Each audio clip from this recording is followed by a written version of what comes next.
लोक प्रशासन की प्रकृति। कल हमने लोक प्रशासन का अर्थ समझा था, आज लोक प्रशासन की प्रकृति को समझते हैं। एक प्रश्न लोक प्रशासन के अर्थ में से आएगा, एक प्रकृति में से, एक क्षेत्र में से, एक लोक प्रशासन के विकास में से 2 प्रश्न भी आ सकते हैं। इस यूनिट में से 5 प्रश्न या 4 प्रश्न आने की संभावना है। लोक प्रशासन की प्रकृति। प्रबंधकीय दृष्टिकोण एक एकीकृत दृष्टिकोण है।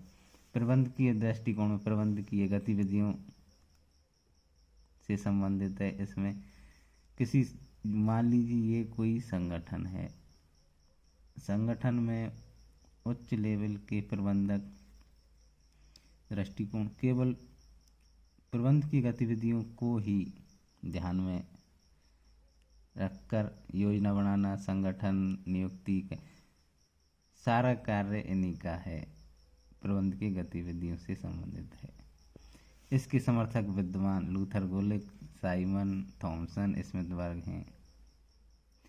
एकीकृत दृष्टिकोण में प्रबंधकीय गतिविधियों व तकनीकी गतिविधियों, कर्मचारियों से संबंधित गतिविधियों तीनों को ही सम्मिलित रूप में किसी संगठन में इन तीनों को ही महत्वपूर्ण माना जाता है, उसको एकीकृत दृष्टिकोण कहते हैं।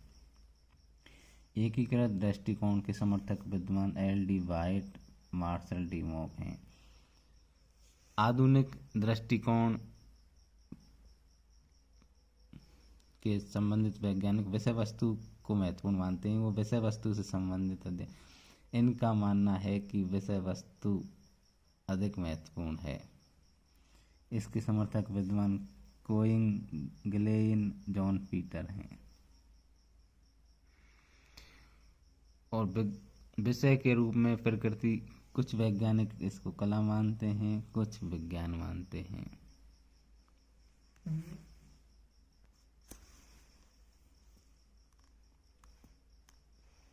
कला, आर्ट, शर्मैन सिद्धांत इसमें होते हैं।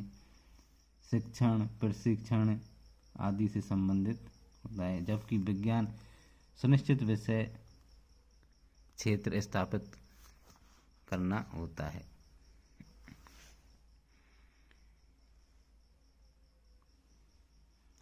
अनुभवी व योग्य प्रशिक्षकों द्वारा प्रशिक्षण का इसमें अधिक महत्व है।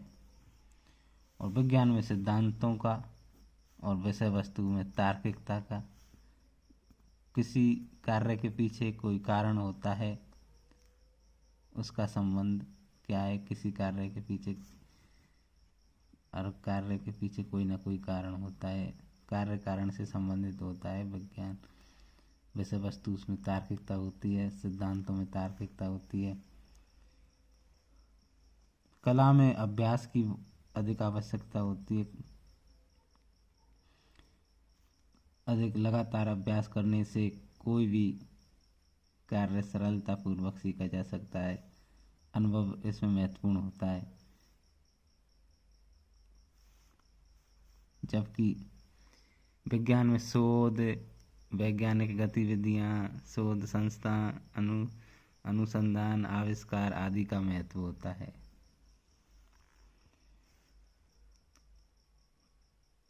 कला में प्रशासकीय गुण व क्षमता जन्मजात होते हैं, और ये कला बाद में भी सीखी जा सकती है, लेकिन इसमें जन्मजात क्षमता का अधिक महत्व होता है। कोई किसी कार्य में महारत हासिल कर लेता है तो शुरू बचपन में ही कोई किसी कार्य को करना सीख जाता है, और कोई उसको बहुत लेट सीखता है। जबकि वैज्ञानिक विधियों में, पद्धतियों में सार्वभौमिकता होती है, ये सबके लिए एक जैसा लागू होता है। कला में सत्यम शिवम सुंदरम की अभिव्यक्ति झलकती है, जबकि विज्ञान में तकनीकों, कार्य अध्ययन शैली, समय अध्ययन आदि कला में क्रमिक व धीरे धीरे विकास होता है कला का, जबकि विज्ञान सार्वभौमिक सिद्धांतों एवं पूर्वानुमान आदि विज्ञान से संबंधित टेलर, वुडरो विल्सन, पेलोवी, लूथर गुलिक इसको विज्ञान से संबंधित मानते हैं। चार्ल्स वर्ग का कहना है कि कला और विज्ञान दोनों को मानता है। चार्ल्स वर्ग।